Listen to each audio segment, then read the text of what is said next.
Hello, good evening, everyone. Good evening, ma'am. Good evening, ma'am. Yeah, so this is your week 2 open session.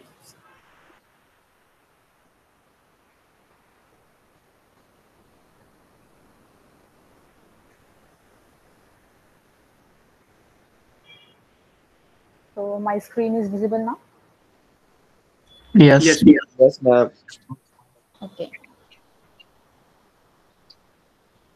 Okay, so in week 1, you must have studied about the joint distribution of two or multiple random variables, the marginal distributions and conditional distributions, right? Yes, ma'am. So in week Yes. 2, we have to study about like two major topics we have to study. So the first one is the independence of random variable.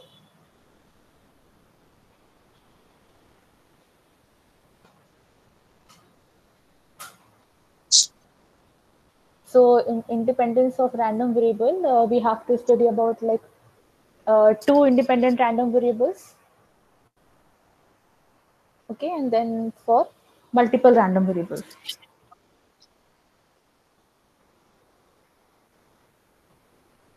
And the second major topic in week 2 is the function of random variables.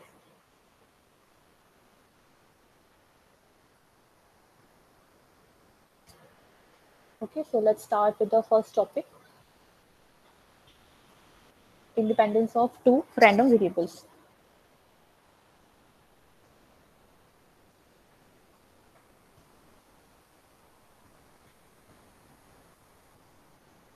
So have you guys watched the video lectures by professor? Yes, ma'am. Yes. Okay, so anyone would like to explain about it? What is the independence for two random variable?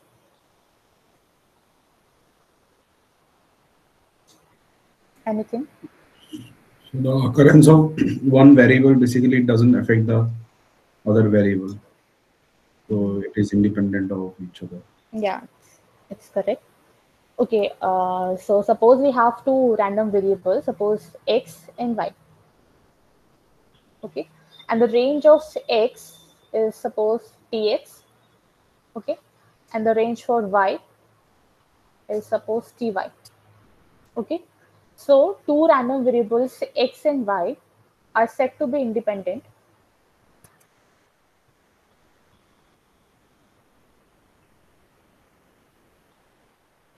if so the condition for independence of two random variables is that the joint distribution for two random variable fxy, so this should be equal to the product of marginal distribution of Marginal distribution. marginal distribution for x and y. Okay, so this is the condition.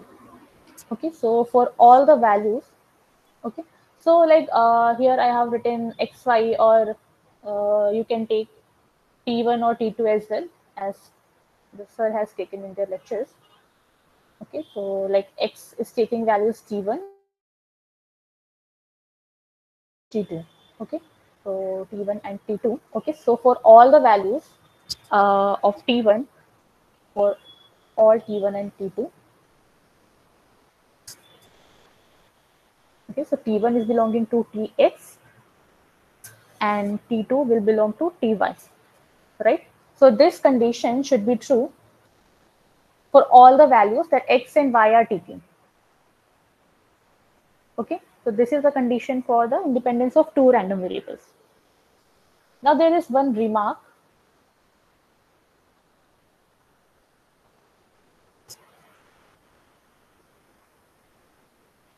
Okay, so the first one is, so if you have to find the joint distribution for two random variable. Okay, so what if they are not independent, then how can I write it? Any guesses? Product of conditional and marginal. Yeah, the product of conditioner. Okay, so one given another variable into the marginal of another. So I can write it like this, that f y given x. Okay, so x is taking value t1, and for y it will be t2, multiplied by the marginal F distribution of of x. x, T1. right? Yes. Yeah. So this is a general case when two variables are not independent, then we can write it like this. Okay. So from where does it come? So it comes from the conditional probability, right? So in general, in case of probability, how we find it? Probability of A given B. So this is nothing but the probability P of of Probability A A intersection B intersection B divided by P of upon divided by B. probability the of B. probability of B, right? So like same analogy is used here also. Okay. So if I have to find the probability of A intersection B, okay, which means A and B occurring together, right? So that will be equal to the conditional probability of A given B multiplied by the probability of B only, right? So similarly, we can write it the first statement. Okay, so the joint distribution for two random variables is equal to the conditional one and the marginal one, right? Okay, I can write Yes, the ma'am. conditional distribution for x given y also. Okay, that is also correct. Okay, yes. now we Yes. know that if two, like in terms of probability, if two events are independent, so what can I write? Probability of A intersection B, that should be equal to probability of A Into into Into probability probability of of B, right? B. Okay, so if I talk about in terms of distribution, okay, so probability of y, oh, sorry, distribution of y given x. Okay, so that I can write it like this: the unconditional distribution of y, right? So if two variables are independent, okay, so the conditional probability is equal to the unconditional probability. Okay, so similarly, the conditional distribution will be equal to the unconditional distribution, or we can say the marginal distribution. Okay, so if I put this value, okay, into this formula, right? So that we will then we will get this statement, right? This condition,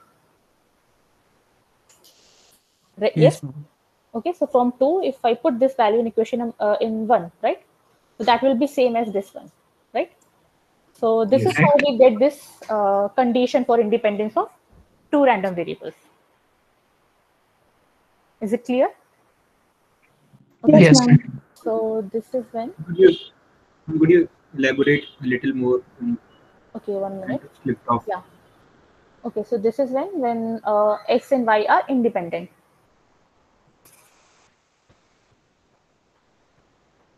Okay, so again, I'm repeating this thing once again. So what we have to do, if I talk about the conditional probability, right? So what is the probability for A given B? This one. Okay, so this is equal to the probability of A intersection B divided by probability of B, right? Yes, Okay. ma'am. Now from here, I can find the probability of A intersection B, which means both are occurring together, right? A intersection B, which means A and B both are occurring together. So this probability I can write like this: the probability of A given B multiplied by probability of B, right? Okay. So in terms of probability, these are the conditions. What if I talk about the distribution? Okay. So similarly, we can find it for the distribution also. So the joint distribution for two random variable, I can write it like this: the conditional one multiplied by the marginal one, right? Okay. And if two random variables are independent, okay. Okay, first of all, if two events are independent, then probability A intersection B becomes equal to the probability of A into probability of B, right? The product of their Yes, ma'am. individual probability. Okay, so similarly, Mm. the conditional distribution for y given x, okay, that I can write as a marginal distribution or unconditional distribution of y if x and y are independent in this case, right? So from Ma'am, 2, uh, Yes. uh, hmm, in this point, how can you write that f of y equal to t2? But it should be a f of x in f of x of t1 into f of y into t2. sorry, I did not understand. Hello, can you hear me? Yeah, yes, I can hear you. Uh, in this case, it should be f of x f of x. of t. Okay, fx3 we are saying. X in suffix Okay, okay. Yeah.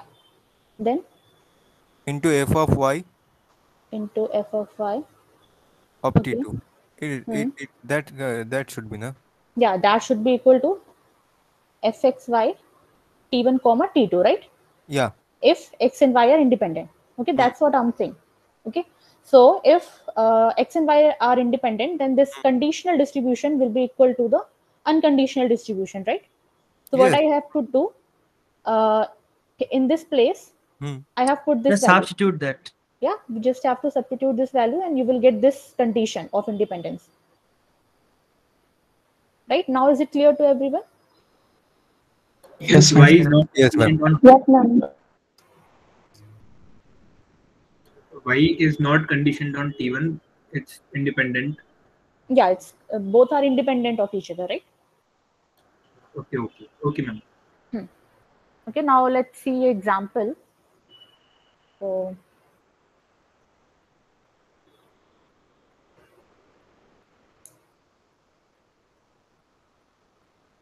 suppose we have joint distribution.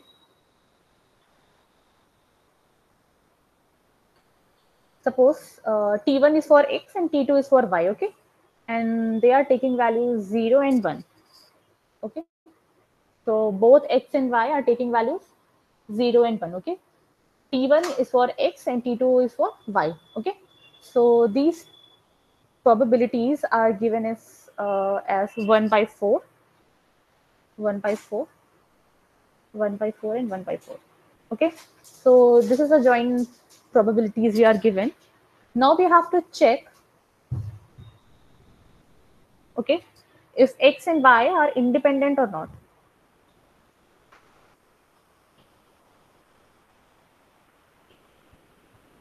Okay, so this we have to check here. So what is the condition for independence? We have to check whether the joint distribution is equal to the product of their marginal Of or not, marginals. right? So first of all, we need to find out the marginal distributions, right?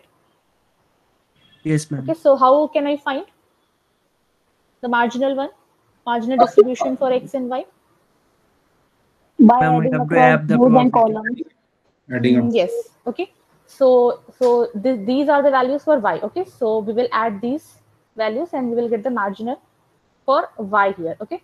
So if we add these two, so it will be 1 by 2, 1 by 2, right?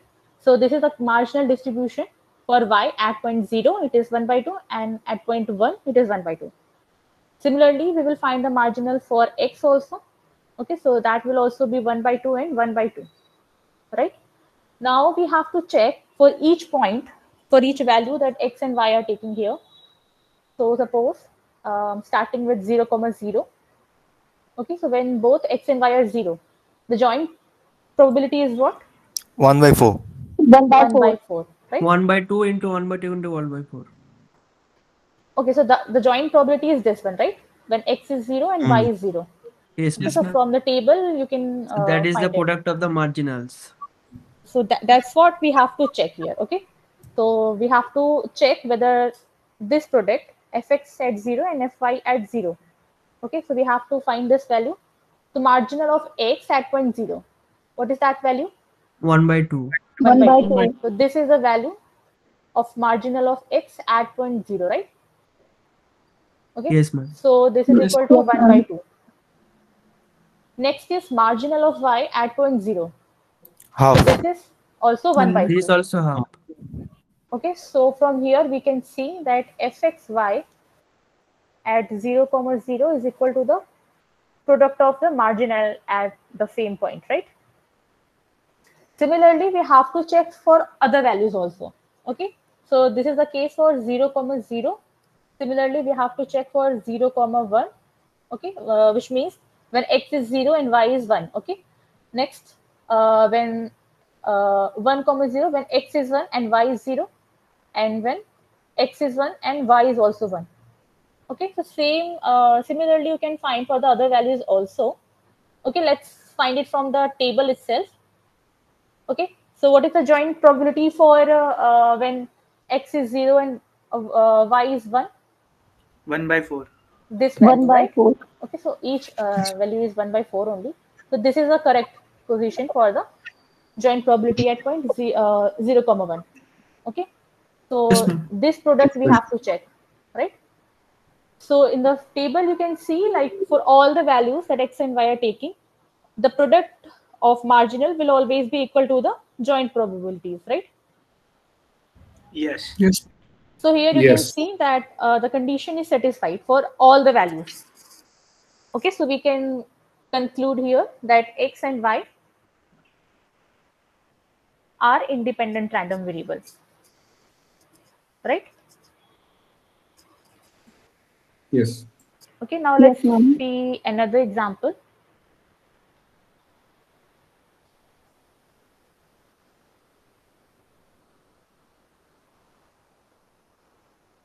Okay, so suppose now the values that t1 and t2 are taking is 0 and 1 again, suppose. So this probability is 1 by 2. This is 1 by 4. This is 1 by 8. And this is 1 by 8. Okay, so this is the distribution, joint distribution we are given. So here also we have to check whether x and y are independent or not. Okay, we have to check if x and y are independent.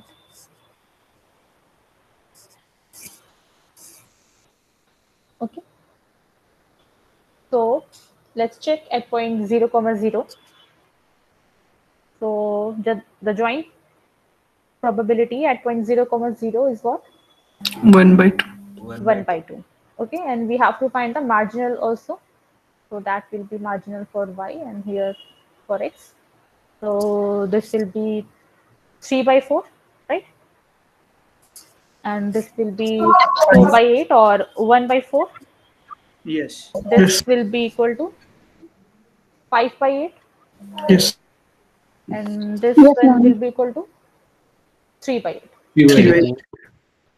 Okay, so now we have to check the product of fx at point 0 and fy at point 0. Okay, so what is the value for fx, the marginal of x at point 0? 5 5 by by 5 by 8. 8. 5 by 5 by 8. 8. And this one, 3 marginal by of 8. 5, 3 by 3 3 by by 4. 8. 4. 3 3 by by 4. 3 by 4. 4. Yes, 3 by ma'am. 4. Okay, so clearly we can see that this value is not equal to 1 by 2, right?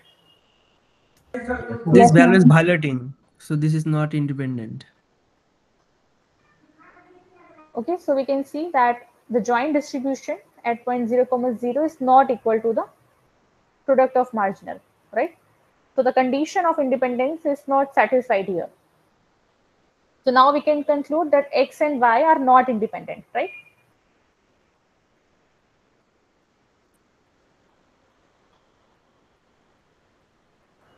Ma'am, why this equation works? Okay, I already explained you this thing. How does this condition comes? Okay, if you have studied about the probability, you will know these equations, right? Yes, So ma'am. this is how this condition is made for the independence. Okay. Yes, ma'am. So the main thing to keep remember always is to, like, if we have to show two independent variables, sorry, two variables are independent, then the condition should be satisfied for all the values that x and y are taking. Okay. And if at one single point only the condition is not satisfied, then the variables will not be independent. Okay, so here we can see that in the previous example, for all the points, right? For all the values, the condition was satisfied. Okay, that's why x and y were independent. Okay, so but in the next question, you can see that at this point, the condition is not satisfied. Okay, so even if the condition is not satisfied at a single point only, the random variables will not be independent in that case. Okay. Yes, ma'am. Okay, so this line is very important here. this one.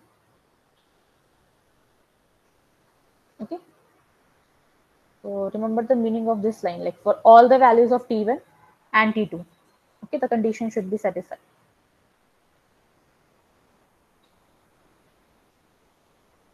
Any doubt up to this point? No doubt, ma'am. No, ma'am. No, ma'am. No, ma'am. No Okay. doubt. Okay, so next we have to see the independence for multiple random variables.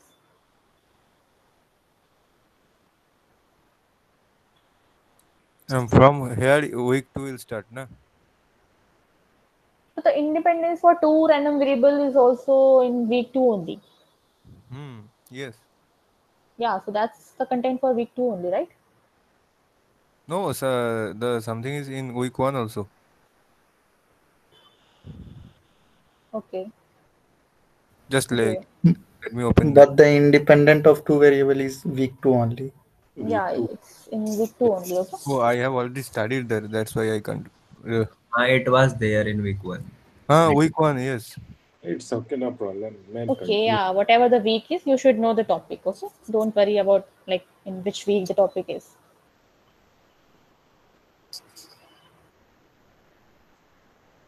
So next is the independent of multiple random variables. Okay, so now if we have more than two variables. Okay, suppose we have x1, x2, up to xn.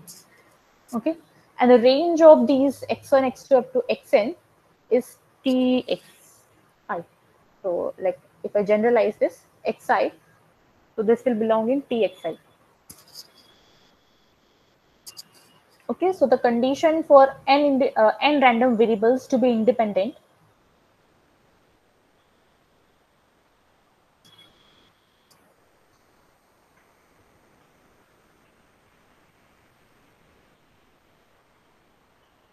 these variables will be independent if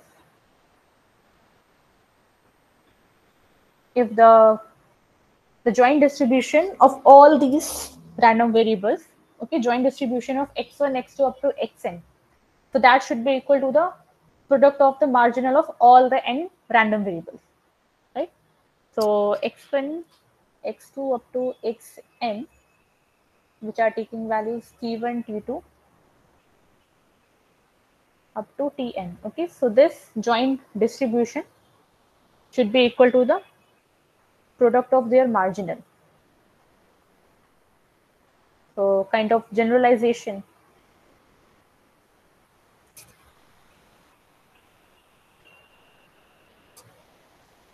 Okay, and that is also for all the variables, for all the values.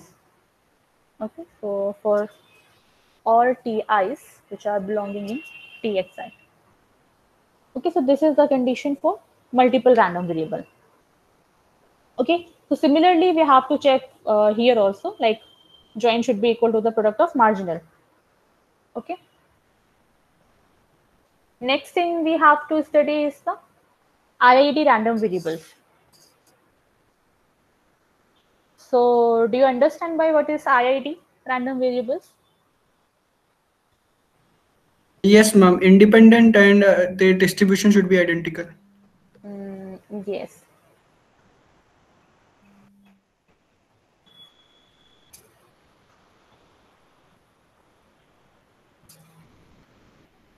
So independent and identically distributed. Like tossing a coin twice, thrice. Yes. Okay, in short, we call it IID. IID variables. So if we have n random variables, okay, so if random variables x1, x2 up to xn are IID. Okay, so two conditions are there, which you can understand by the name itself, independent and identical. So the first one is that all the xi's should be independent of each other, right? So all the xi's are independent.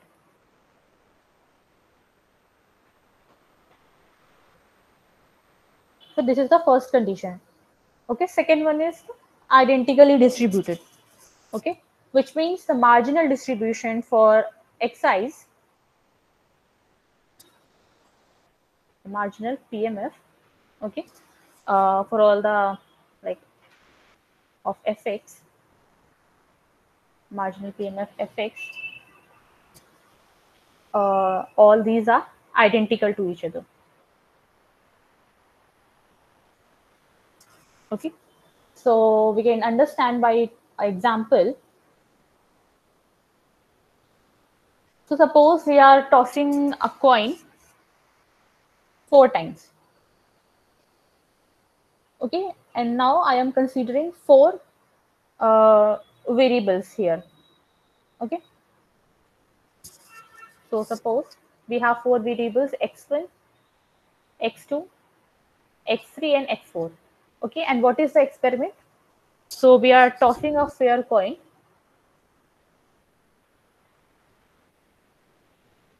Tossing a fair coin 4 times. Okay, and what is each x1, x2, x3 and x4 are representing here? So in general, I can write that xi is representing. Okay, so it is taking value 1 and 0. Okay, 1 when head appears. Okay, so if head comes,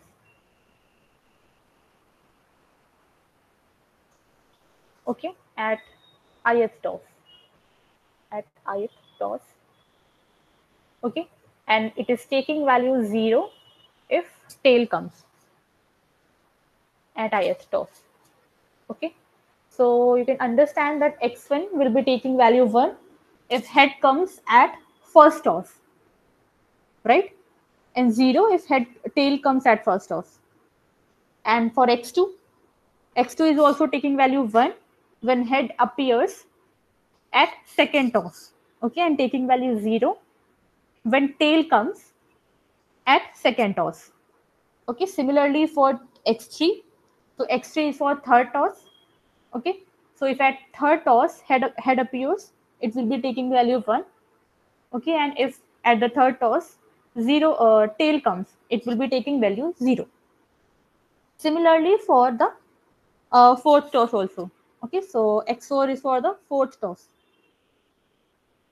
Okay, so now here you can see that each x1, x2, x3 and x4 will be independent of each other, because these are representing for the different tosses, right? So the different tosses, the outcome of the different tosses will be independent of each other, right? Yes, ma'am. Yes, ma'am. Yes. Yes, ma'am. Okay, and similarly you can see that so the first condition is satisfied here. Okay, all the xi's will be independent. Now we have to check the marginal distribution for each xi should be same. So that also we can see that what variable, what distribution xi will be following here. Binomial. Binomial distribution. For x1 only, for like for Bernoulli. Bernoulli, right? Bernoulli. Okay, we are not Bernoulli. taking the sum, so it's just a trial. Okay, so it will be Bernoulli. Okay, so each xi will be following the Bernoulli distribution. Okay, and since we have taken the fair coin, so it will be the like the probability of success will be 1/2. 1/2. Okay, so for each xi, the distribution is this one only. Okay, so x1, x2, and x3 and x4. Okay, all are following the Bernoulli 1/2, and all these are independent of each other. So I can write it like this: Yes, that ma'am. x1, x2, Yes. x3, x4 are IID Bernoulli with probability of success 1/2. Okay, Yes, so ma'am. I is taking value 1, 2, 3, 4. Okay, so whenever the random variables are independent of each other and they are following the same distribution, okay, that's when these random variables will be IID. Okay, so it is just like the like repetition of the trials of any experiment. Okay. Also, you should remember this thing that if the distribution should be same as well as the parameter should be same. Okay. So what if suppose x1 is following Bernoulli with parameter 1/2, okay, and if x2 is following Bernoulli 1/4, suppose. So in that case, that these x1 and x2 will not be identical, right? Yes, ma'am. Okay, so Yes. this is the case, like the parameter and the distribution, both the things should be same. Okay, Yes. then only they will be identical to each other.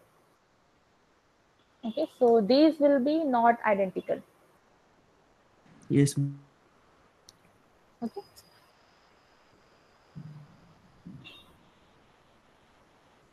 The next topic is the memoryless property of the geometric distribution.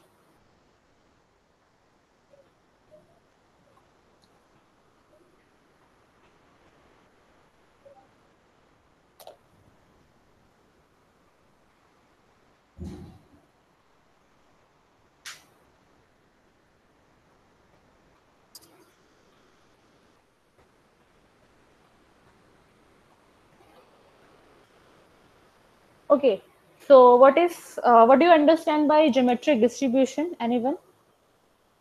Ma'am, if Ma'am, get to the first success out of n trials. if Okay.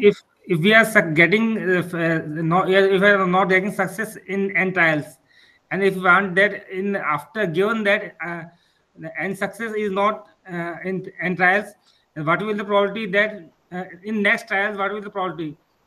Then it will be same, next probability will be same as up to n trials. That is the memoryless Okay, property. so you are explaining the memoryless property, okay, and I'm asking about the geometric distribution first. Number of trials needed for the first success. Yes, ma'am. Yeah, number of trials required for the first success. First success. Ma'am, and what- also we can say that geometric distribution is the some different or extension of what you can say that which we have Negative binomial. No, that is different. Not like in negative binomial, like it's for the nth Number success, of- not the first success. Okay, but in geometric distribution, we talk about the first success only.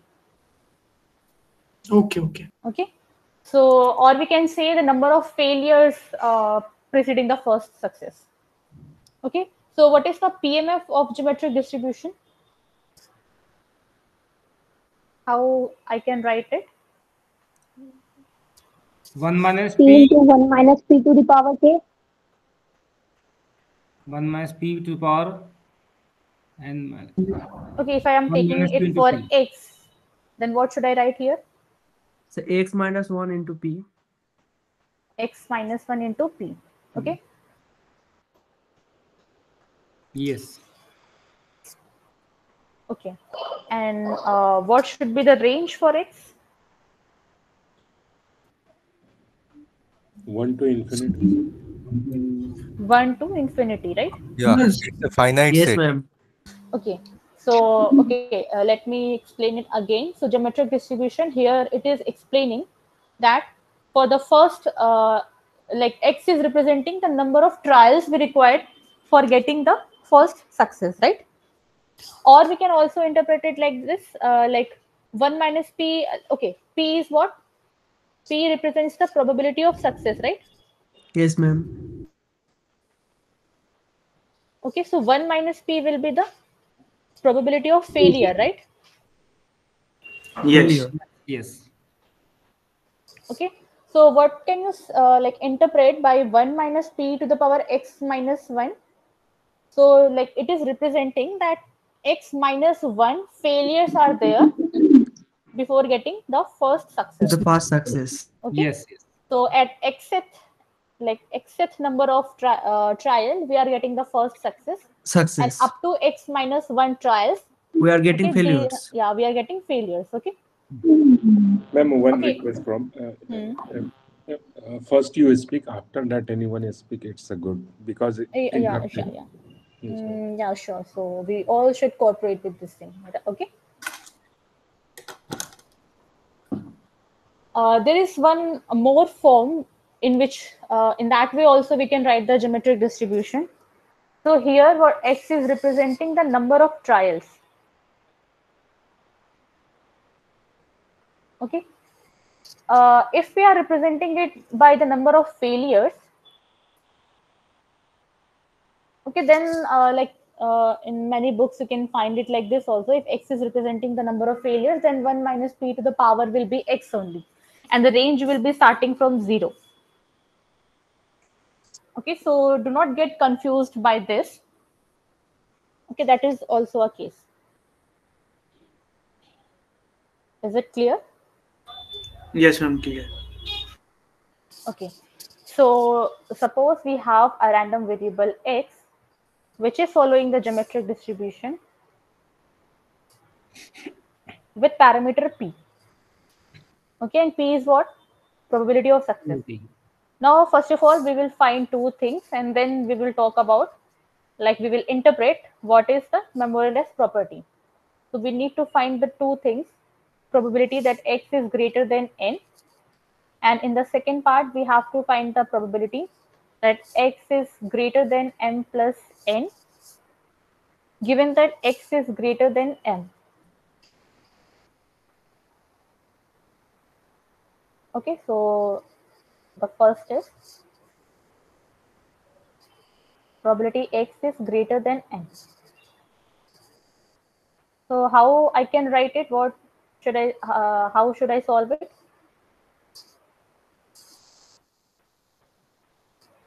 Ma'am Shamesan, n plus 1 to infinity into marginal x. Okay, so the probability that x is taking some value x, and the X. summation will start from n n plus plus 1, right? 1 to infinity. And it will go up to infinity. Infinity. Okay, Yes, because the ma'am. range starts from like 1 to infinity. Okay, Yes, ma'am. right. So now we need to write the PMF of geometric distribution.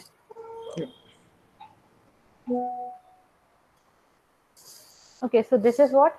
1 minus p to the power x minus 1 into p. Okay, now we need to Yes, solve ma'am. this summation. So I can write p here because there is no x in it. Okay, then summation of x to the x going from 1 n plus 1 to infinity, 1 minus p to the power x minus 1. So p, so the first term will be 1 minus p to the power n, right? Second term will be 1 minus p to the power n plus 1, right? Then 1 minus p to the power n plus 2, and it will go up to infinity, right? Yes, ma'am. Ma'am, it's GP. Yes, it's geometric progression. So we know, like, it's an infinite series, right? Yes, So ma'am. if we have geometric series with infinite terms, suppose in general, if I write, suppose we have First term by 1 minus common difference.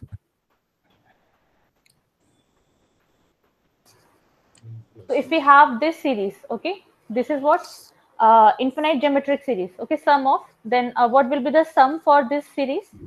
A upon 1 minus R. A upon 1 minus R. Okay, R, yes, ma'am. and A is the first term of the First term. series. By 1 minus. R is the common difference. Not common difference, but the common ratio. Common ratio. Common ratio. Sorry. Yeah. Common difference for AP. Sorry. Yeah. So it will be the common ratio. Okay. So we have to apply this formula here. So, okay. So here I can take 1 minus p to the power n as common, right? So 1 minus p to the power n I have taken common. Then I can write this will be 1 plus this will be 1 minus p to the power 1 only, plus 1 minus p square plus 1 minus p to the power cube up to infinity, right? Yes. Yes, ma'am. So now we can apply this formula to this one. So p 1 minus p to the power n. So the first term is a 1 here, okay, and 1 minus the common ratio. What is the common ratio here? 1 minus p. 1 minus 1 p. minus p. Okay. So now if I solve it, so the denominator will be p only, right? So the p will be cancelled out, and the probability x is greater than n. That will be equal to 1 minus p to the power n, right? Yes, ma'am. Okay. Yes. Now we will find the second point. Okay, the second one is this one. Probability of x is greater than m plus n.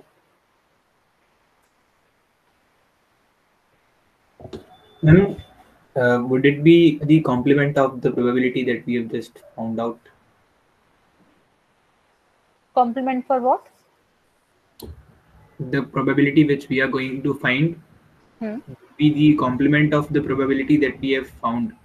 Not the complement, but we will use this term. Okay, let me solve it first, then we will decide. Okay, ma'am. Okay, so this is a conditional probability. Okay. So how I can write it? X greater than p, x greater than n plus 1 union.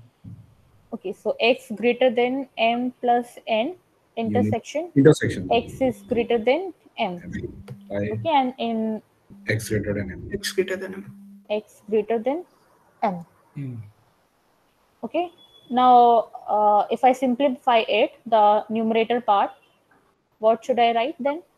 P of x greater than m plus n. Yes. B of X greater than m plus n. So this Because point that is the is clear. common. Yeah, that is common. Okay, so if I represent it No, on the ma'am. real line. M is the common. Na? M is the m plus n. Okay, M see. plus n is common. Out of m plus n and M is higher. X M is higher than both conditions will satisfy. Okay, see. Yes, m will be included in m plus 1. Okay, Okay, I'm explaining it. So this is suppose point m. Okay, and this is suppose m plus n. Okay, so what is first part? X should be greater than m plus n, which means this part, right? Yeah. And x is greater than m, which means this part. The middle part. Oh, Okay. the common If I part is take middle. intersection, so it will be like this part, right? The second one, like m plus n. Okay. So now I can write this probability as that probability x is greater than m plus n. Okay.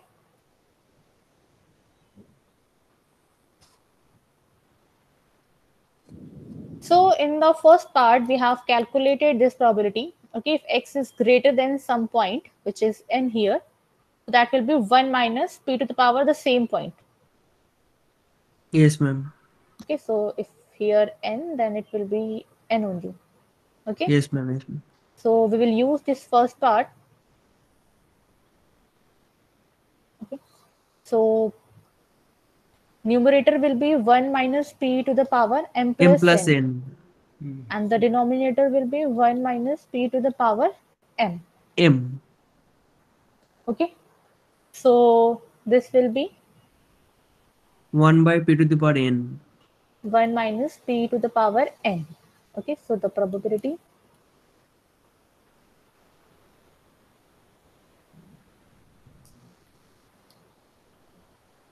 okay. So okay, and I can write it like this I have also. a question. Okay, 1 minute. Let me complete it first. So this is nothing but 1 minus p to the power n is nothing but the probability x is greater than m. Okay, so I can write it here. Probability x is greater than m. Okay, so this is the actual memory list property for geometric distribution. Ma'am, what is the significance of the property? Yeah. I have understood the numerical parts. That's the yeah. Okay. So now we have to understand what is the interpretation for this memoryless property. Okay. So what it is saying is that suppose we have tossed a coin suppose 500 times. Okay, we are doing an experiment. Okay, and the probability of success is getting ahead. Not probability, sorry. I mean the success is getting ahead. Okay, we are doing an experiment. Okay, Yes, so ma'am. we have performed an experiment 500 times. We have tossed a coin 500 times, and we have not get ahead yet in this 500 trials. Okay, and now we are saying that we will have to wait for 100 more trials to get the first head. Okay, I am writing it the numerical term also. So it will be basically Px first will be m plus n will be 500 in this case, right? Okay, see, what I have said, that we have performed a trial for 500 times. Okay, which means x is greater than 500 times, and we have not get the success Yes. yet. Okay, and now we are saying, like, we are asking about the probability that we need 100 more trials. Okay, to get the first success, which means x is greater than 500 plus 100. plus 100. Okay, like 100 more. Okay, 500 we have already performed. We will have to wait for another 100 trials to get the first success. Okay, so this is the first part. Okay, now we are saying that this probability is equal to the probability. Okay, so initially, like, if we have not started the experiment yet, okay, at initial point we are saying that at least we require 100 trials to get the first success. Okay, so if initially, before starting the experiment, we are saying that at least 100 trials we require to get the first success, so this probability is same as when we are saying that we need another 100 trials to get the first success, when already we have performed the 500 trials. Yes, yes, yes. Okay, this is what the interpretation of the memoryless property. Okay, so memoryless, which means it is not dependent on the previous trials. Okay, so if you are Okay, ma'am. saying this statement at the initial point or in the middle of your experiment. Both will Okay, be so same. this both the probabilities will be same. Yes, ma'am. Understood. Okay, is it clear to everyone? Yes, ma'am. Any doubt? Yes. No. Suppose, ma'am, question frame like that. We cannot get the head till 500. But what is the probability that we can get the head below 100 trial? You are saying, okay, 1 minute, let me write it. Okay, what you are trying to say? Same question. Just we are not getting the 100. We are not getting the first head till 500 trial. So what is the probability we get that head below 100 trial? Okay, we are saying that next 100. Next 100 means we are not reaching to 100. Means before So 100. this one, right? When we Yeah. have already performed this one. Yeah. Okay, so like this is somehow like you can use this probability, this property to get this property. Okay. To get this probability, sorry. Okay, like you can just use this. Okay, okay, suppose probability A plus probability of A complement is equal to 1. Yeah. Okay, you know probability of A, so you can find probability of A complement. Yes, got it. Okay, so like you can use this statement, the memoryless property, to get this if it is possible from the information given in the question. Okay, but what memoryless property is said, Yeah. that I have told you. Okay, this is something different. Okay. But you can use this statement to get this probability. Okay, ma'am. Got it. Yeah. Okay, anything else? That means we can calculate the probability for 100 trial. Then we minus with 1 minus 100 trial like this? Yeah, that you have to see, like if it is possible, Yeah. like what information is given in the question. According to that, you can use this property. Okay. Okay, ma'am. We can think this. Like just mathematical calculation you will have to do. Okay, ma'am. Then this way could be used to section the probability space to reduce calculation. Sorry. We are kind of making section in the probability space now for the calculation. So we can even go with the binomial approach of having calculation of 600 in the above example, or even go with 100. Both will equate. This one in this example. So even with the binomial calculation of 600 above x, more than 600 for x, and calculating more than 100 for x would be equal. Given that this condition, okay, like you cannot say that probability x greater than 600 is equal to probability x is greater than 100. Okay, there is some condition also. Okay, this is the conditional probability, right? So this is not equal, but the probability that x is greater than 600, given that x is greater than 500, that is equal to probability x is greater than 100. Okay, that you should keep in mind. Okay, ma'am. Okay, ma'am.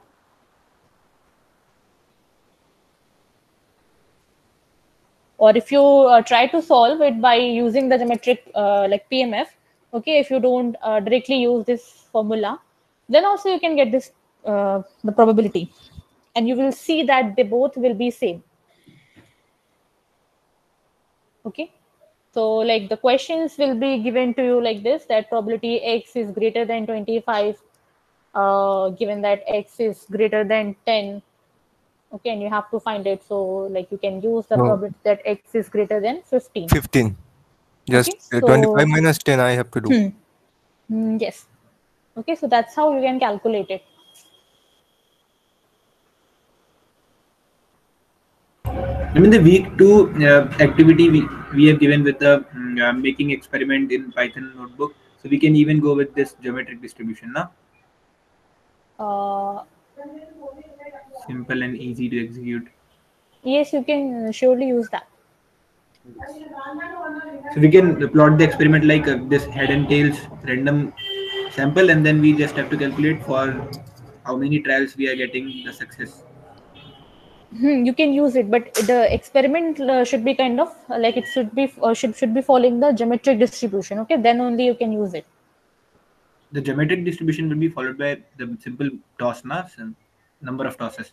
Yeah, like number of trials you are performing for getting the first success. Okay. Yes, ma'am. Yeah, trial could be of any type.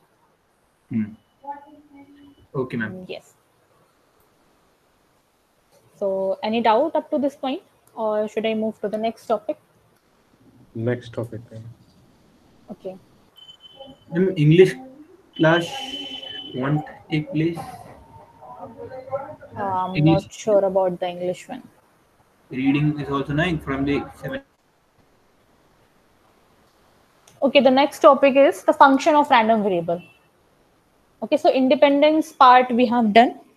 Now we have to study about the functions of random variable.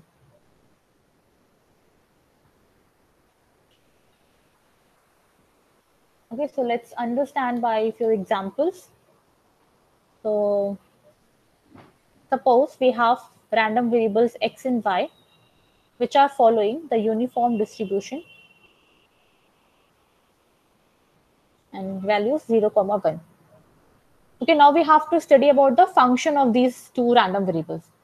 So suppose we have a random variable z, okay, which is equal to the x plus y.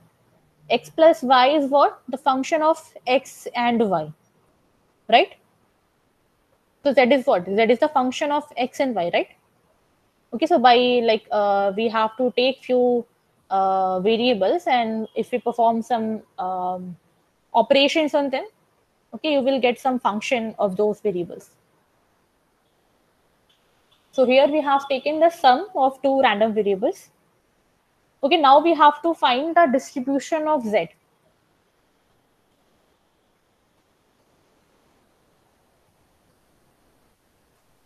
The distribution of z. Okay. So x and y are taking values 0 and 1.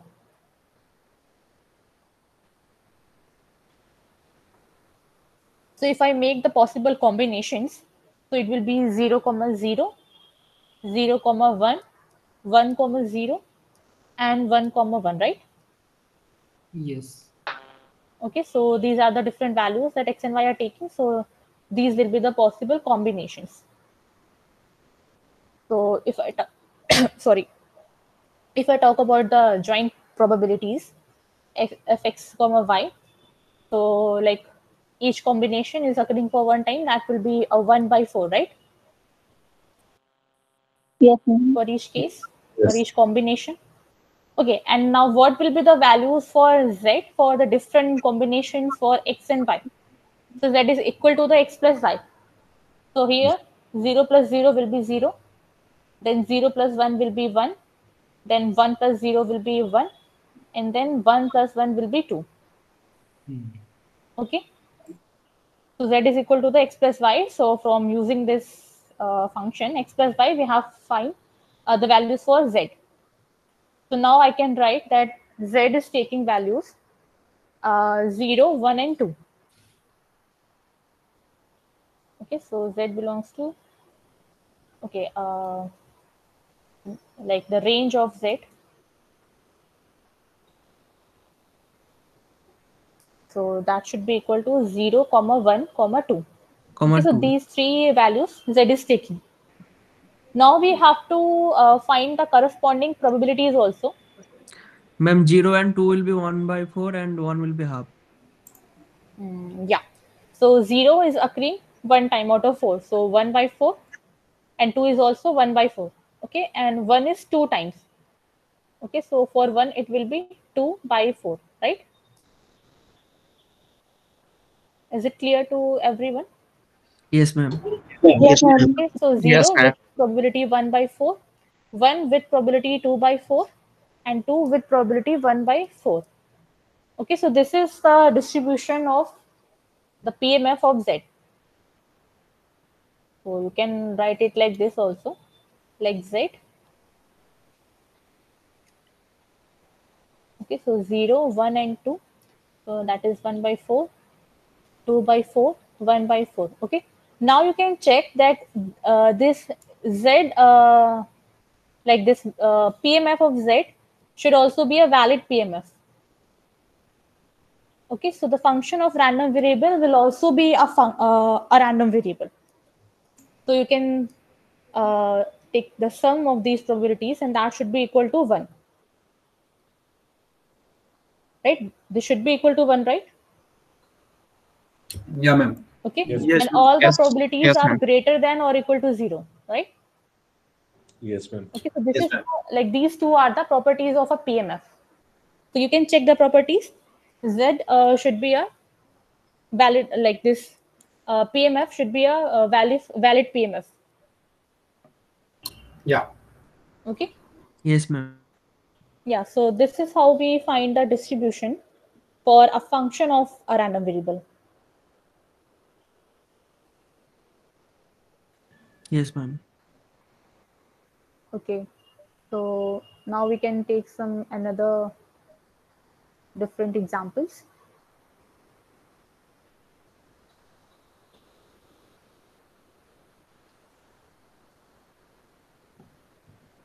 Okay, so suppose we have x, a random variable x, which is following uniform distribution, and taking the values, suppose -5, -4, -3, okay, up to 0, 1, 2, 3, up to 5. Okay, and now we are defining a function of x. Okay, so this is some function of x, fx, and we are defining it like this. So it is taking value x if x is greater than 0. Okay, if this x, these values, if it is greater than 0, then then this function is taking value x only. And if this x is less than or equal to 0, then this function will be taking value 0. Okay, so this is the function for function of random variable x. Okay, now we can see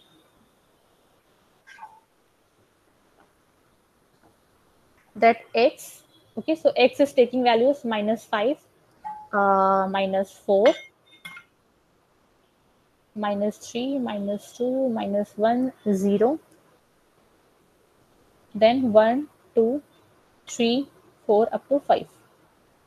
Okay, and since it is a uniform distribution, we can find the probabilities also.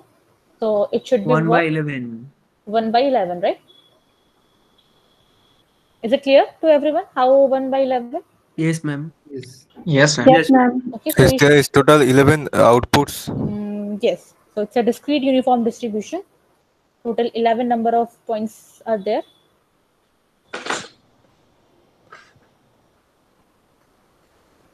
Okay, so each of these probabilities will be 1 by 11. Okay, for all the values. Now we have to find the value of fx. Okay, which is this function. Okay, so now from the given information, we can see if this x, okay, these values of x, if it is greater than 0, then it will be same as that value. Okay, so Yes, ma'am. when x is greater Ma'am, than from 0, -5 to -0 will be 0, and then it will Ma'am, be I the think same it's as best if you only speak, ma'am. yeah, sure. Okay, well, let Comes. me solve it first, and then you can ask your doubts. Okay. I think other than you, he can explain. I think. Sorry. No. I think when you are speaking, he is continuously interrupting. So I am saying he can Yeah, explain. sure. I think that's the good. Yeah. Okay, so when x is greater than 0, which means 1 to 5, okay, it is same as that value x. So in that case, fx will be equal to 1. For 2, it will be 2. For 3, it will be 3. For 4, it will be 4. And for 5, it will be 5. Okay, and when x is less than or equal to 0, okay, then fx is equal to 0 only. Okay, so for all these -5, -4 up to 0, it will be 0. Okay, so now we can see that fx is taking value 0, 1, 2, 3, 4, and 5.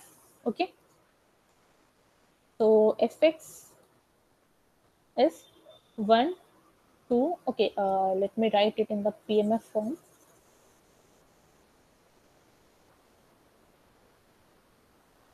Okay, so fx is taking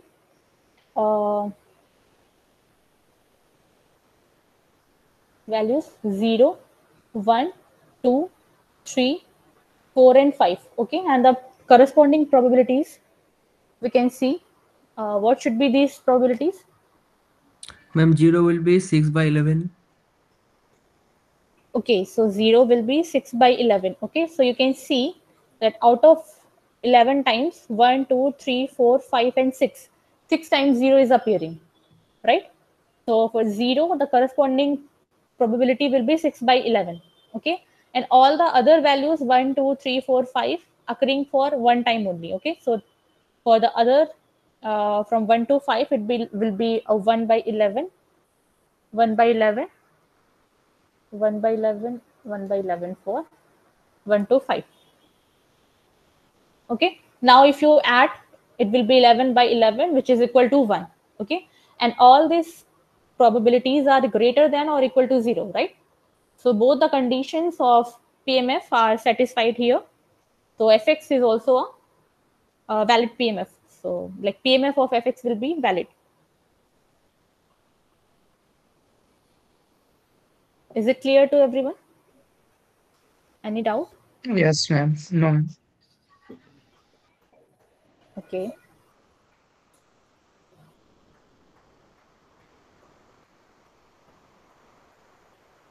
Okay, so similarly, you can we can take another example also. So suppose we are throwing a die 2 times. Okay, so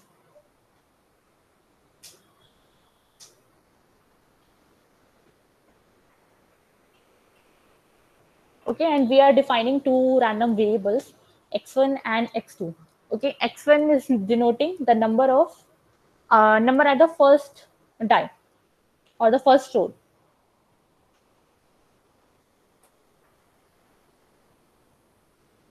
Okay, and x2 is denoting the number number at the second row.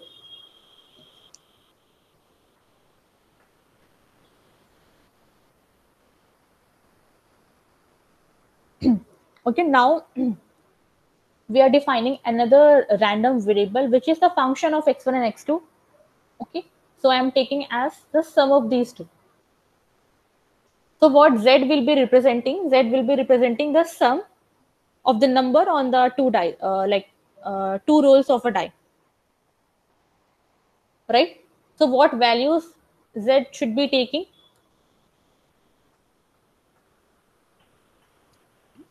2 to 12. 2 2 to up to 12. 12, right? 2, 3, 4 up to 12. So these values will be taken by z, right? And corresponding probabilities we can also find. So there will be total 36 cases, right? Yes, ma'am. Okay. And when x1 plus x2, okay, so this is the z. So when x1 and x2, x1 plus x2 is equal to 2, so the corresponding cases will be 1 comma 1 only, right? Yes. So the probability that z is taking value 2 will be 1 by 36. Similarly, when x1 plus x2 is equal to 3. Okay, so for this, 2 by 2 36. comma 1 and 1 comma 2, these are the favorable outcomes, right? Ma'am, it should be 1 by 72, na, because you have two dice. No, no. I have taken one die only and throwing it 2 times. Oh, okay, okay. Okay. Hmm. So for 3, it will be 2 by 36. Similarly, for 4 it will be 2 comma 2, 1 comma 3, and 3 comma 1, right? 3 So by these will be the 36. Yes, corresponding, ma'am. yeah. 3 by 36. So it will be 3 by 36. Okay. Similarly, you can find the other probabilities also.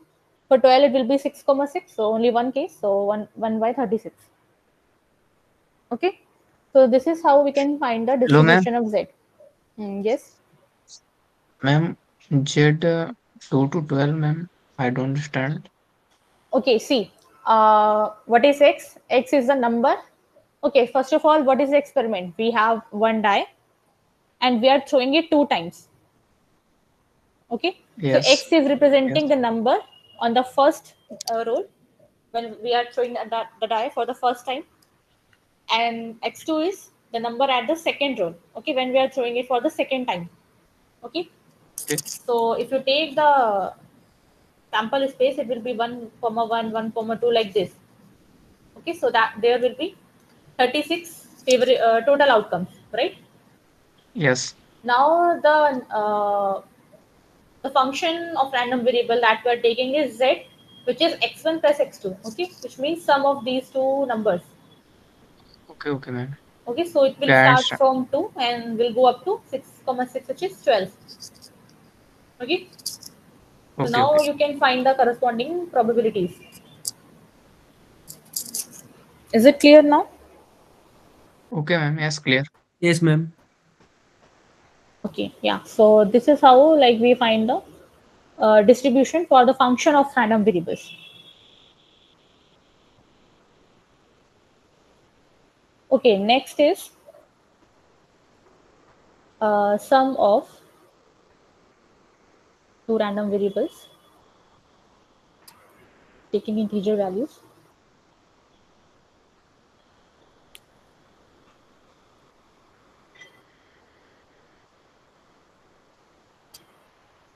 So suppose we have two random variables, x and y.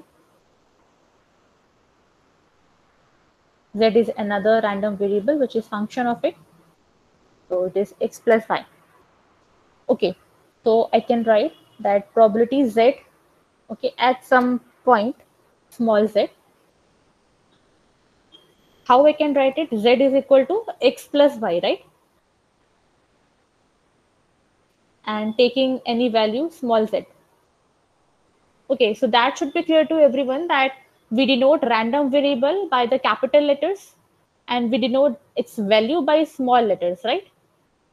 Yes, ma'am. Okay, so Z is capital Z. It is a random variable which is taking some arbitrary value small z. Okay, so now at the place of Z, I have written x plus y. Okay, now I can write it like this, that the summation of probability that x is taking some value x and y is taking value small z minus x over the range of x.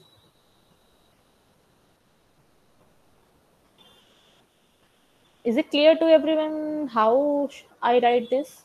No, ma'am. Can you Yes. elaborate it? Okay, sure. See, so what I'm trying to find the probability of z, capital Z taking value small z. And what I have written, the summation of this. Okay, so in the previous examples, okay, in this one, okay, so probability of z taking value 1 is what? Equal to 2 by 4, right? Yes, ma'am. 2 by 4. How did I find it? Like this is 1 by 4. Yeah, everyone I will count it. Yeah, 1 by 4 and 1 by 4. Okay. Yeah. So when x is 0 and y is 1, Yeah. this probability. When Yes. x is 1 and y is 0, this probability. I have add these two, right? Yeah, got it. And got it as 2 by 4. Yeah. Okay, so that this is what I have written here. Okay, when x is taking some value x, okay, then definitely y will be equal to z minus x, right? Because x plus y is equal to this one. Yes. Okay, so y should be equal to z minus x. Yeah, got it. Thank you, ma'am. Okay, and we have to take the sum for each case when we are getting this small z value. Okay. Ma'am, here we are adding, I mean, in above example, we are adding because this is dependent variable. X plus y is, I mean, x is dependent on y and y is dependent on. No, x and y dependent or not dependent, we are not talking about these things. No, I Like mean, we are above example, like you have explained through that. Yes. okay, so like here we have two variables, random variables x, y, and based on these two random variables, we have another random variable z, which is the function of x and y. Okay, we have to find that capital Z is taking some value small z, this probability. Okay, so let us understand by this example. So when capital Z is taking value 1, okay, so what I have written there, when x is taking value small x and y is taking value z minus small x. So for these cases, I have taken the sum. So here you can see. Okay, so I can write it like this: probability when x is 0 and y is 1 plus probability x is 1 and y is 0, right? These two cases. Okay. Yeah. Because at those points, we are getting the value of z as 1. Okay. So we just have to add the probabilities when these. Ma'am, but both the cases are independent. So why we will not multiply this? Why No, z is the result of x plus y. Z is the result of x plus y. Yes. Z is a function of x and y. X plus y. Not function. X There plus is function of x plus y. This is the x plus y are two variables, and x is a new function defined, which is x plus y. Okay, so see, at this point we are getting the value of z is 1, right? Yes, you So can say that. we just need to add these two probabilities, right? Why you will multiply these two? Because, ma'am, because both the cases are different. X is equals to 0 and y is equals to 1. This is one case, and x is equals Yeah, to so 1 this is one and y case is and this is another case, right? So we will just add these two probabilities. ma'am, both are different and independent. That's why I'm saying. No, actually, he's getting confused. He's getting relating that to fxx into fyy. Yeah, that's different. We are not talking about the independence part here.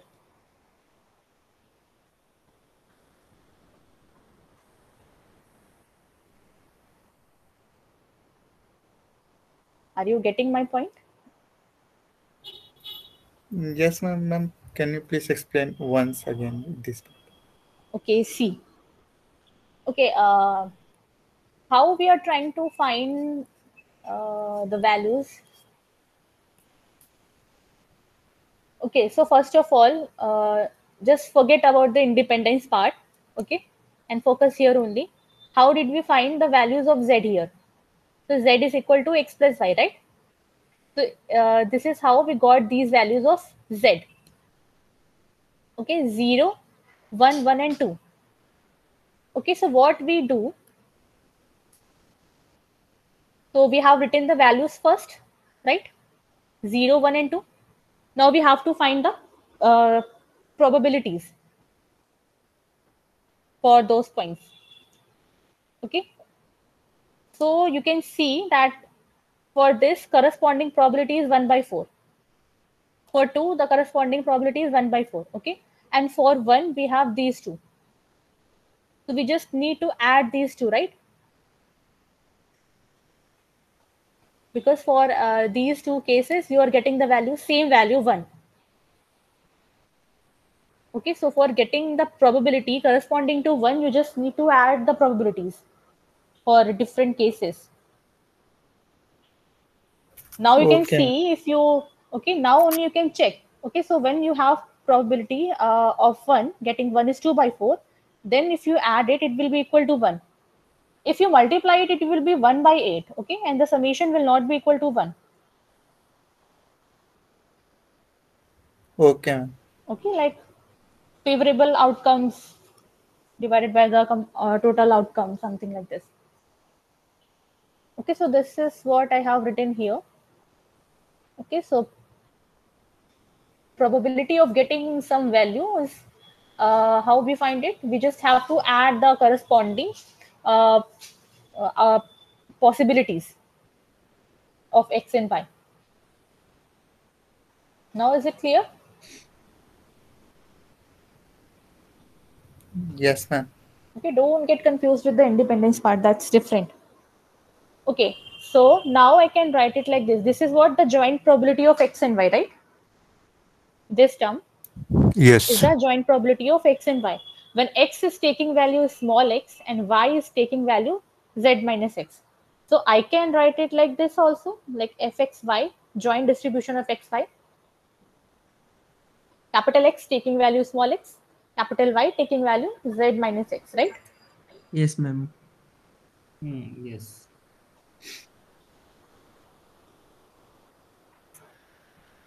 Okay. So like here I have written for the range of x, or you can write it for the y also. So in that case, I can write. Okay, so this is one case. Ma'am, then it would be z minus x comma y. Then we have to vary over y. So in that case, it will be f x comma y.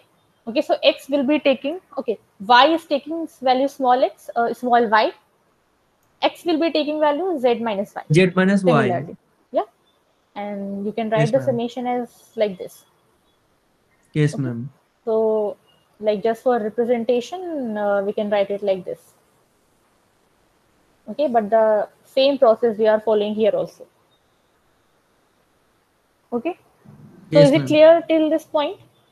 Yes, yes. Okay. So now earlier we have studied about the independence part. Okay. So suppose if these two variables x and y are independent. Okay. Till this point we are not assuming x and y are independent. Okay. But if x and y are independent, okay, so there is one case. Ma'am, from question, how can we find out from the questions language that we have to apply this kind of formulas? Like z equals z and summation of y f of x No, y. no. See, these are just for like you for your understanding. Okay. Before knowing this formula, you know, right? How did you solve this question? Okay. Don't try to mug up the formulas. Try to understand how we have to apply those formulas. Okay. You don't need to remember this formula. Okay. The process that we are following, that you should know. But it is sometimes so complex, no?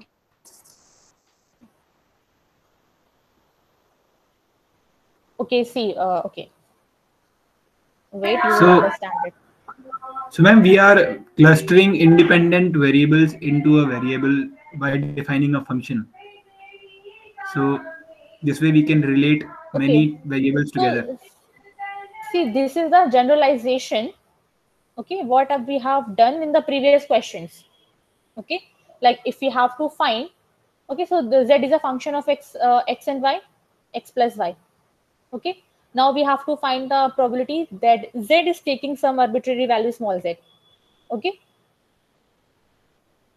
so what we have done, we just have to see the corresponding possibilities when we are getting that value, and we just have to add those, right? We just have to add these probabilities. Okay, this is what this complex equation is trying to say. Okay, and that's what we have done in this question. Okay, when we have two variables x and y, and based on that x and y we have another variable z. Okay, so for 0 we have got this probability, and for z we just for 1 we added these two probabilities. Okay. Yes, ma'am. The Okay, so z variable is kind of mapping those all pairs of x and y joint relationship, yeah. and we can get them with Yeah. the probability of the respective. Yes. Okay, so this is a generalization in the terms of x and y. Okay. Okay, you will get it in the question form, not in this form. Okay, but you should understand like what it is trying to say. Yes, ma'am. Okay, so next is if x and y are independent. Okay, so if x and y are independent, we know that we can write the joint probability of x and y as the product of their marginal, right? So fx taking value x, Yes. okay, and fy at point z minus x. Okay, so you can just put this value here. Okay, so that's what it becomes, probability of z equal to small z, so summation of x, so that will be fx into fy z minus x. Okay, so that we already know that if two variables are independent, we can write the joint probability equal to the product of their marginal. Okay, we have just put this value here. Okay, this value in this equation, and you will get this one. Is it clear now? Any doubt? No, ma'am. Okay, let's see further questions. Can you please mute your mic?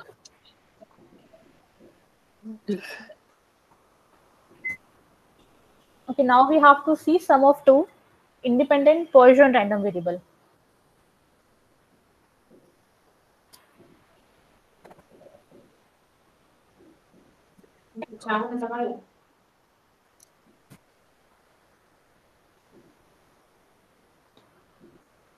Can you please mute your mic?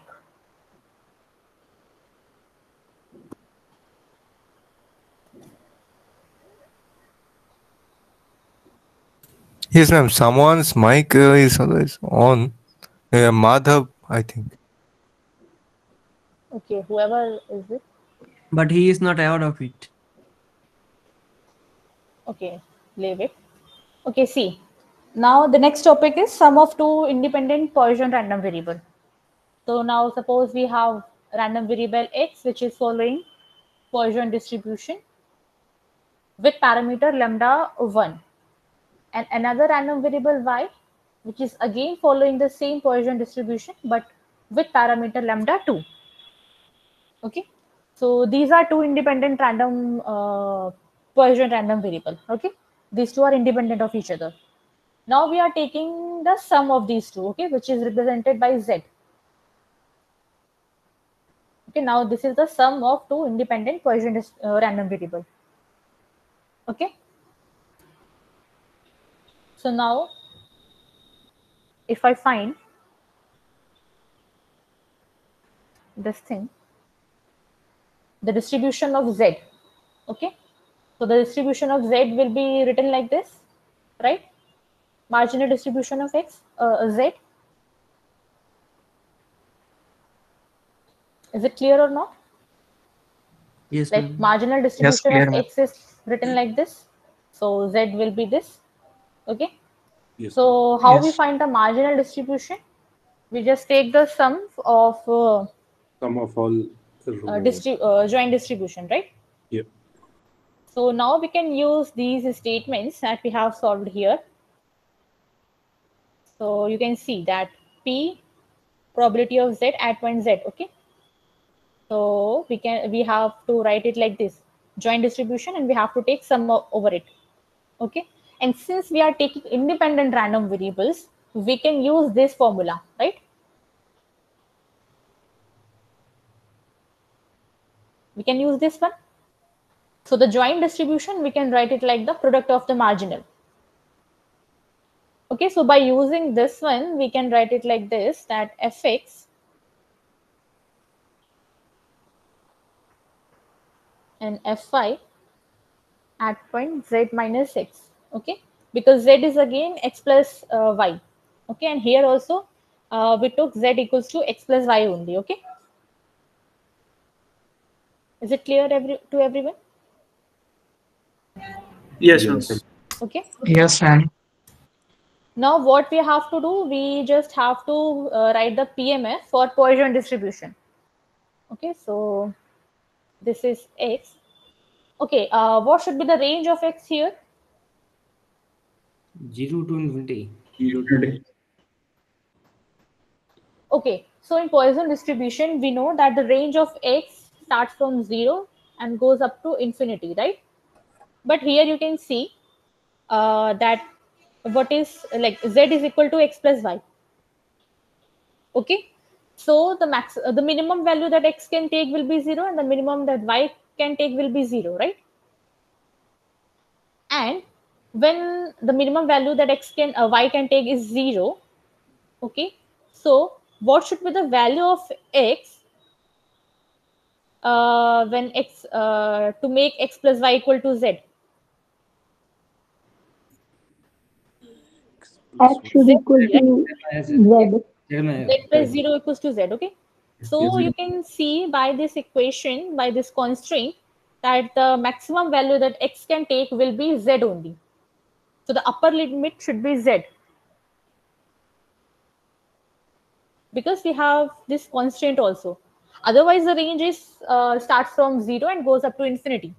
Okay, but here it will go up to z only. Okay, because the minimum the y can take is 0, right? Because y is also a Poisson random variable. Okay, y cannot be negative, right? So the to satisfy this equation, to balance this equation, the value of x should be z, right? Yes. Okay, so the maximum value taken by x will be z only. Okay, so now what is fx? This is the marginal distribution of x, right? And x is following the Poisson distribution with parameter lambda 1. So now we have to write the PMF of Poisson distribution. Okay, tell me what should I write here? E power minus lambda 1. E to the power minus lambda 1. Lambda 1 to the power x. Lambda 1 to the power x By x upon x. Right? And for the second one, Fi at point z minus x. E power minus lambda 1, lambda 2. Lambda 2. Into lambda 2 to the power. Lambda 1 to lambda 2. Z minus x, right? Because the value taken by y is z minus x here. Okay. So lambda 2 to the power z minus x divided by z minus x factorial. Yeah. Yes. Okay. Now we need to solve these equations, the summation, and reach to the final answer. Okay. So I can write e to the power minus lambda 1, e to the power minus lambda 2 out of the summation, right? Because there is no x Yes, on it. ma'am. So e to the power minus lambda 1, e to the power minus lambda 2, then summation x going from 0 to z. Okay. Lambda 1 to the power x, lambda 2 to the power z minus x. Okay, divided by x factorial and z minus x factorial. Right? Is this clear, this calculation? Yes, Yes. ma'am. Yes, ma'am. Okay. Now what I am doing, I can multiply and divide by z factorial here. The equation will be balanced also. Yes, ma'am. Okay. Now, so it is e to the power minus lambda 1, e to the power minus lambda 2 divided by z factorial. And summation x going from 0 to z. Okay. Now I am rearranging it. So it is z factorial divided by x factorial, z minus x factorial. Okay, you can make z it like this also. Okay, so these two z are same. Okay, don't get confused by it. These two are same. Okay, now lambda 1 to the power x and lambda 2 to the power z minus x. Okay, now if you focus on this part only, so you can apply the binomial expansion. Okay, so what is x plus y to the power n? Do you know about it? So x plus y to the power n is equal to the summation of x, summation going from, suppose, k, starting from 0 going up to n, okay, the power. Then NCR. k. Yes, Okay, K. yeah, taking k here, so it will be k, and ck, and x to the power k, and y to the power n minus K. Okay, so if you try to understand, like try to apply this formula in this part. Now what can I write in the next step? So this is e to the power minus lambda 1, e to the power minus lambda 2 divided by z factorial. Okay, so try to understand what can I write here.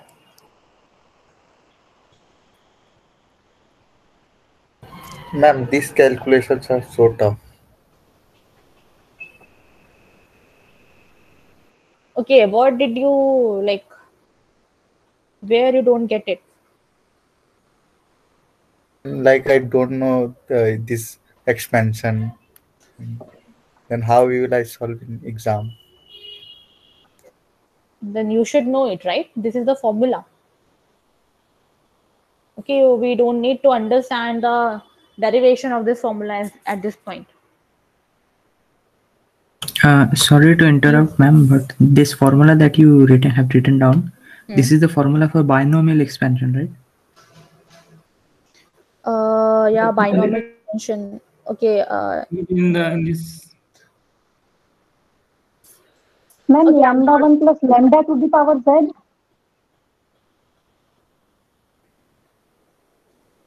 Okay. It's Okay, you just have to use this formula here. no, it's lambda 1 plus Then lambda only you can simplify it. Okay. So you can see at the place of x, we have lambda 1. Okay. lambda. And at the place of y, we have lambda 2. Right?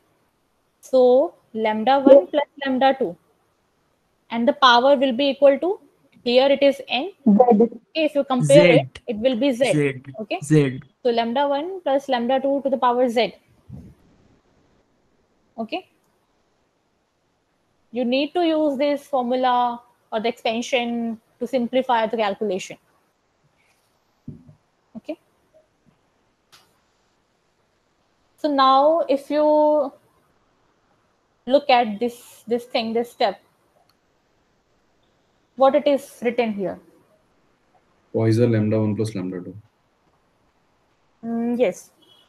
So this is the marginal PMF for Z. So now if you compare it with the PMF of Poisson distribution. Okay, so Maybe it is another Poisson distribution. Lambda 1 plus lambda 2 with parameter. Yeah. So I can write it like this: e to the power minus lambda 1 plus lambda 2, then lambda 1 plus lambda 2 to the power z divided by z factorial. Okay. So now I can write that z will be following the Poisson distribution. With and the parameter parameter lambda will 1 be plus lambda 1 plus lambda 2. Okay, so the conclusion for this calculation is nothing but, if you have two Poisson random variable which are independent of each other, okay, then the sum of these two random variable will also be a Poisson random variable. Okay, and the parameter for this variable will be equal to the summation of the parameter of these two variables, right? So x is following Poisson with lambda 1 and y with parameter lambda 2. Okay. So the summation of these two variables, which is z. Okay. So that will also be following the Poisson distribution, and the parameter will be the sum of these two parameters, lambda 1 and lambda 2. Okay. So you can directly use this result in your questions. Is it clear now? Yes, ma'am. Yes, ma'am. It is the simplified form of this. Yeah. So this is Ma'am, a result. If we add two independent negative binomial, then what distribution we'll get? That you need to solve first, and then only we can say something like what Ma'am, kind can we of. solve? No, at this point of time, I won't, because that's not in your syllabus actually. But sir has given us the homework, ma'am, so I can't solve this at home. So that's why I'm asking you. Okay, so like now I will not be solving it. Okay. In the Okay. next class. You can try it by yourself also. If not, if you are not able No, to. I have tried, ma'am, but I have failed to do. Okay, then we will see it later.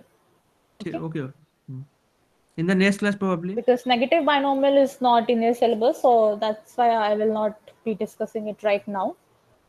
Okay, so let's try to complete first the topics that are in your syllabus first. Okay. So any doubt in this part? Any questions? No, well. Okay, so the next we have to study is the CDF of maximum. Okay, so the maximum of two random variables. So suppose we have two variables x and y which are independent. Okay, so let x and y are independent.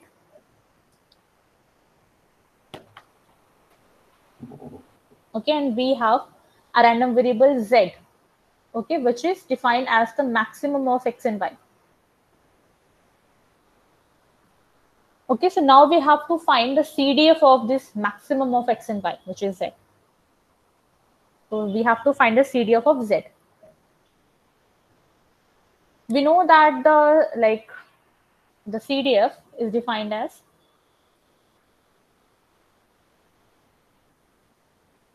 probability x less than or equal to x, right?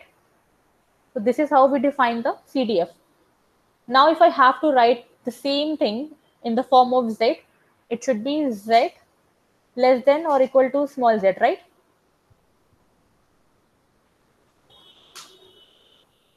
Is it clear, this line? Yes, ma'am. Okay. Now, what is z? Z is nothing but maximum of x and y. I'm just writing the value of z here. Is it clear to everyone? The second step? Yes, ma'am. Okay. Yes. So,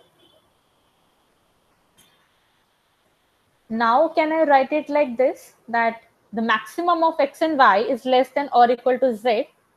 Then I can write it like this, that x is less than or equal to z and y is also less than or equal to z. Okay, so let's take some simple values. So I am writing that maximum of 3 and 4 is less than or equal to 5. So here you can see that Bro, 3 stop is, chatting. After the class, chat after the class. 3 is also less than or equal to 5. Okay. And 4 is also less than or equal to 5.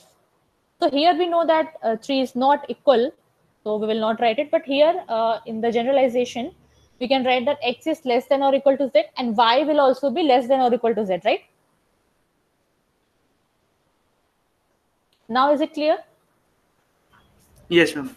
Okay. Any question in the third step? Okay. So now you can see that it is the probability of this event and this event, right? And these both are independent. X and y are independent, right? So I can write it as the product of these two also, right?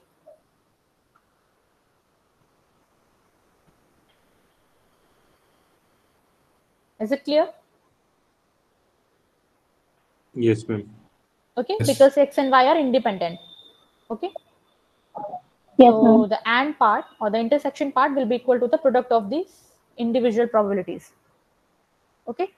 So this is what I'm trying to find out.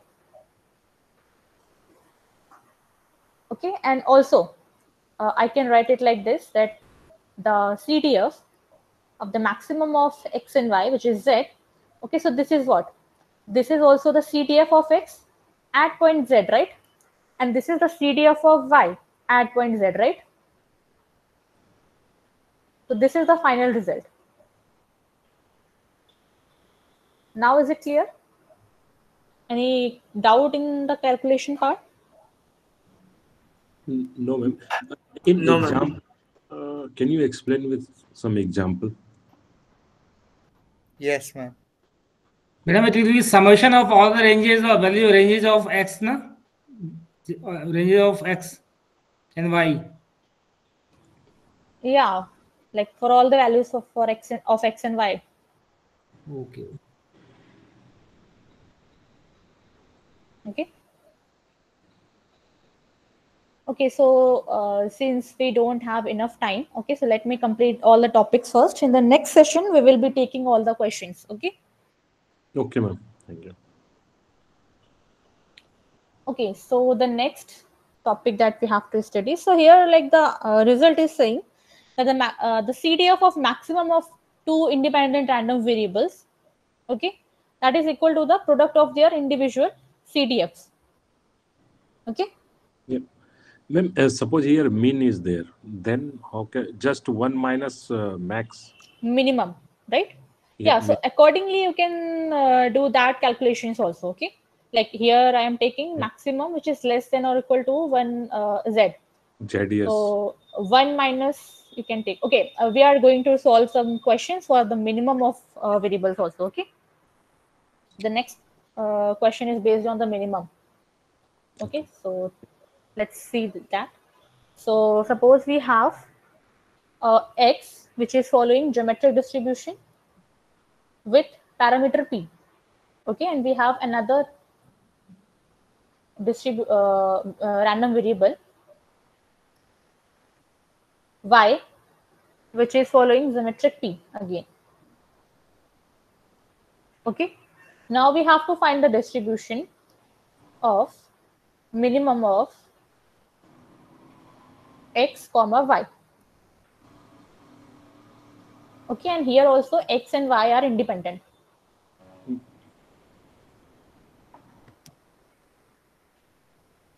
Okay,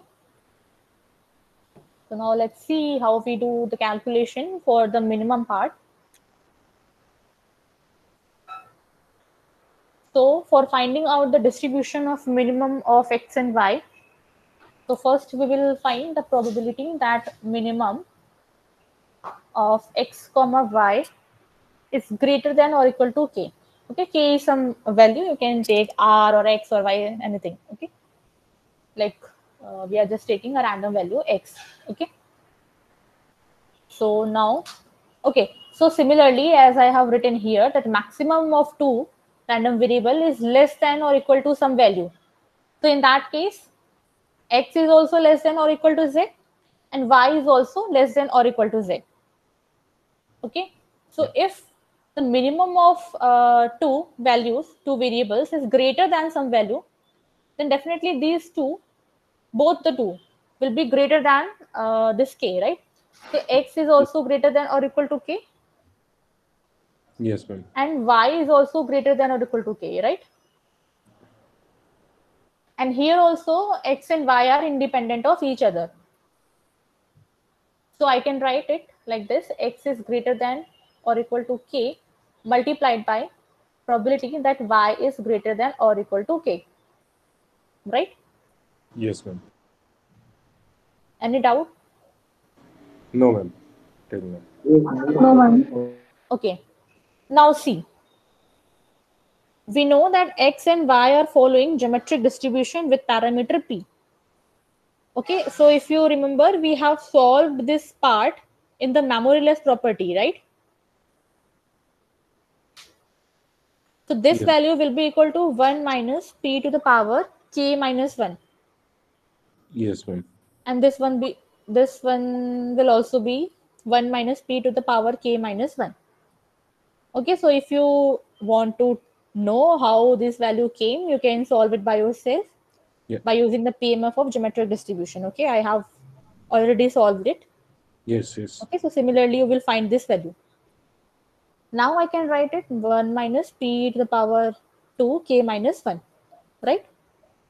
Yes, ma'am. Now next we will find the probability that minimum of x comma y is greater than or equal to k plus 1. Okay. So that in similar fashion we can write like this also: x is greater than or equal to k plus 1 and y is also greater than or equal to k plus 1. Okay, same steps we have to follow here also. So since x and y are independent, that will be equal to this one, right? Right. Why k plus 1 is 1? Yeah, I am coming to that point also. Yeah. Okay. Okay, so this value will be 1 minus p to the power. So here we have k plus 1, so it will be k. K. And this one also, right? Yes, ma'am. So it will become 1 minus p to the power 2k, right? Right. Okay, now our objective is to find the distribution of minimum of x and y. Yes. Okay, which means we have to find the probability that minimum of x and y taking some value k. Okay. Okay, this is the like PMF of minimum of x and y at point k, right? Okay, Yes. so Yes. similar, like in simple, like this is the PMF of x at point x, right? Right? In this way we write. Okay, so like at point of in place of x we have minimum of these two values, these two variables, sorry. Okay, so I can write it like this, the two things that I have calculated.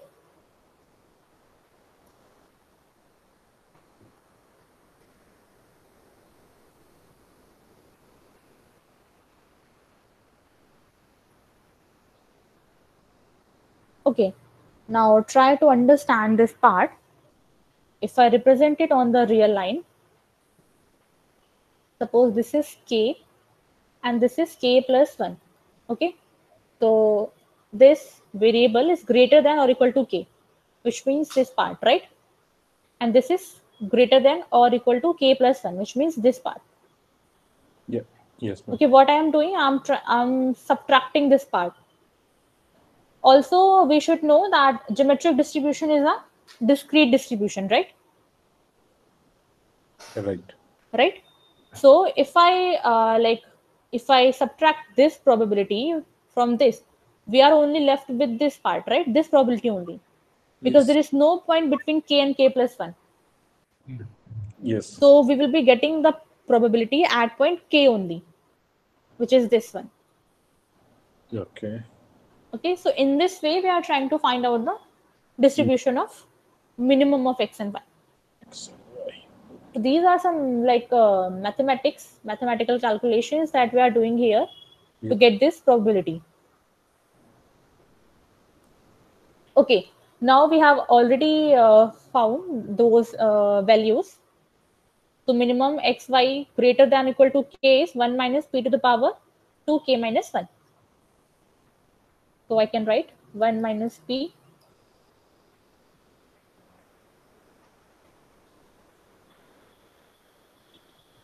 Is it correct? K minus 1. Okay. Yes, ma'am. And this one is 1 minus p to the power 2k. So I can write like this also. Right? Yes, ma'am. Okay. Now just to simplify it, I am assuming that 1 minus p whole square is equal to some L. Okay, now I'm just substituting this value. So this will be L to the power k minus 1 minus L to the power k, right? Yes. Now let's take common. L to the power k minus 1 is common. So 1 minus L, right?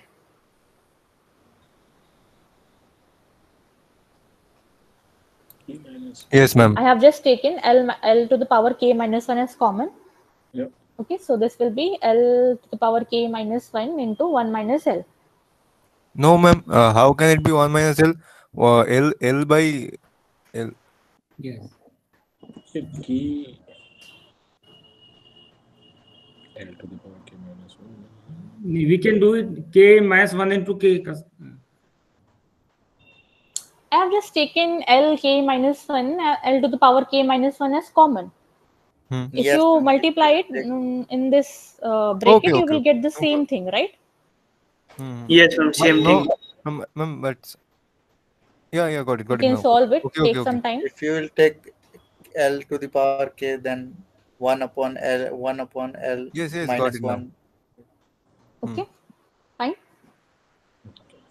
Yes, ma'am.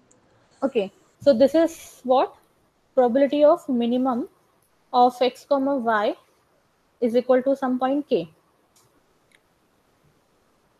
Okay, now if you look at carefully, you will see the distribution, some distribution. Geometric, right? Yes. Okay, try to compare it with the PMF of geometric distribution. Okay, so the random variable we are taking is minimum of x and y. So that will be following the geometric distribution with parameter. What L. should be the parameter? 1 minus L. 1 minus L, right? Yes, yes. Okay. So what is the distribution for geometric like PMF? So 1 minus P to the power x minus 1 and into P, right? Yes. So here P is equal to 1 minus L and 1 minus P is equal to L, right? Okay, so in that case, x is following geometric distribution with parameter P. Okay, so here, if you compare at this point, so minimum of x comma y will be following geometric distribution with parameter 1 minus L.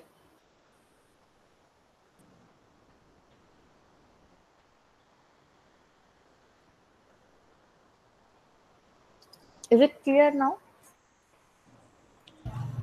Yes, ma'am. Will we be completing this class now? Actually, another class. Yeah, the sure. expression given in, madam, is the expression we assumed. Yeah, so you can write the value of L here also. So in that case, it will be 1 minus, what is L? 1 minus P square. Okay. Okay, so then you will get in the form of original parameters, which is P. Okay. Okay. One thing in geometric, like in this, like when we do Px greater than equal to K, so like ma'am, we get 1 minus P whole to the power K minus 1. So how is it now? How does it come? Sorry? When we take Px greater than equal to K, we get 1 minus P whole to the power K minus 1, right? The distribution function. Speak gradually. Okay, I'm writing what you're saying. The one which we did, right? Can you just go above? Go slightly above. So yeah, can you just go? Yeah, this one, 1 minus P whole to the power K minus 1. Xy, yeah, greater than equal to K. So how do we get? This one we have calculated here. See, this one. This part. Yeah, this one. Yeah, the first part. Yeah, that's what like we have calculated these two values. So I have just substituted these two values. Okay, so probability minimum xy greater than or equal to K. This part is equal to this one, right? Yeah, that's fine, man. But how do we get this one, man? Px greater than equal to K is 1 minus P whole to the power K minus 1. This one. Yeah, so that's what I was telling to you that time. That okay, in memoryless property, we have solved it. Yes. Okay.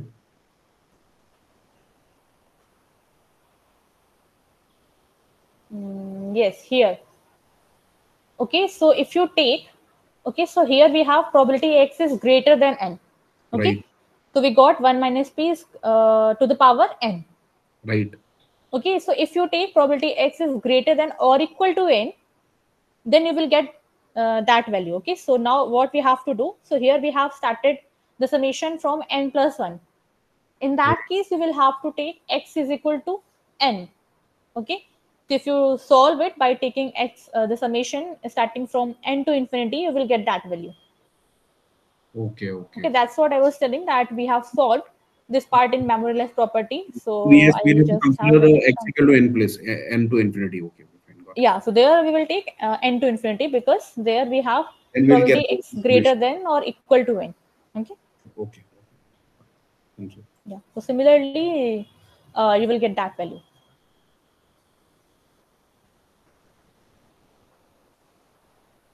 Yeah, these are the topics in week 2. Can you share the PDF now? Yes, ma'am. So PDF will be uploaded on the portal. Okay, so don't worry about the PDF. That will be uploaded. No, ma'am. We can revise now. Yes, ma'am. Exactly. Okay. Do you have any other question? No. Anyone else?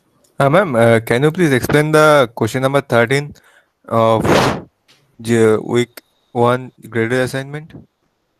Okay, so since we ran out of time, graded assignment solution will also be uploaded in few days, so But you the can check that. solutions which are given to the portal are just hint, not entire solution, just little bit hint. From understanding those hints is not. For graded assignment, I'm talking. Are you asking for week 2? Week 1. Week 1, okay.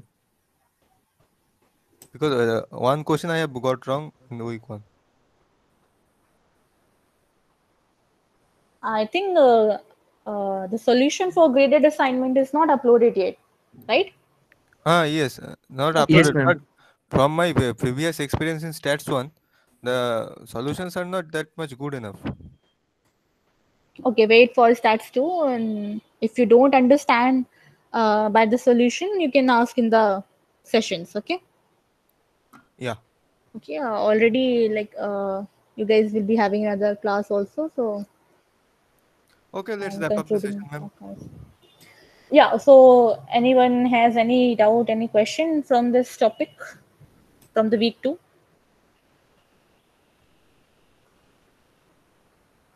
No, ma'am.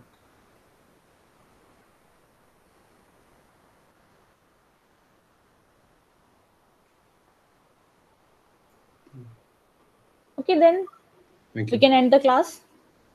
Thank you. Thank you all for joining, and the PDF will be uploaded on the portal. Okay, don't worry about that. Yes, ma'am.